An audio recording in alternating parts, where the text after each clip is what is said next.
release some of the fat and the salt, which I really do like.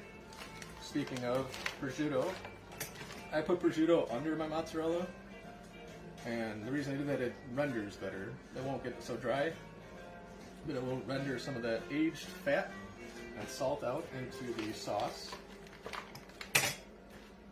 And with this semolina crust, it's just a really good combination. So here's one slice of prosciutto. Usually break it in thirds, kind of ball it up. Kind of like you're doing raw Italian sausage, I guess. So this prosciutto I opened the other day, left it in the fridge. It's particularly wet when you first open it. So I will usually open it the day before I want it, leave it in the fridge and let it dry out a little bit. And if you do it long enough, you get these edges that are real dried out. It's salty, like you can almost feel the salt crystals on it. I love that.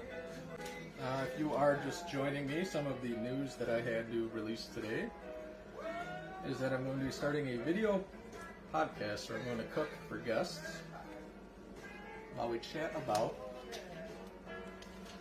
life. I'm going to call it Growing Peppers.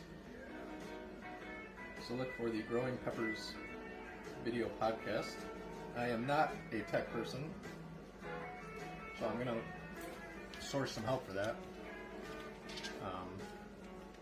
And it might take a little while to figure it out.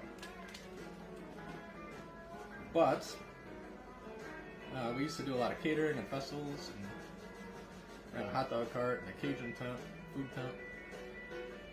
And I do miss cooking, and so I want to get back in the kitchen a little bit more. There's not going to be a theme to it. It's not peppers, it's not Chicago style, whatever. It's just dishes that I want to try out. There's so many things I haven't even tried or made, so kind of looking forward to getting my nose back to the grindstone.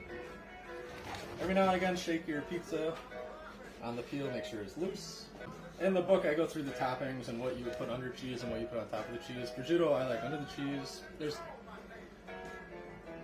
Depending on who you're going to talk to, there's very little right and wrong with pizza making, right? Like, I'm cooking this for me, I'm going to make it the way that I want it, the way that I feel like it comes out best.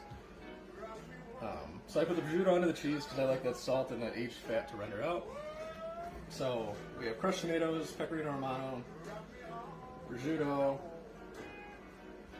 and then we're just going to do whole milk mozzarella. This is low moisture whole milk mozzarella. You definitely want low moisture no matter what you do.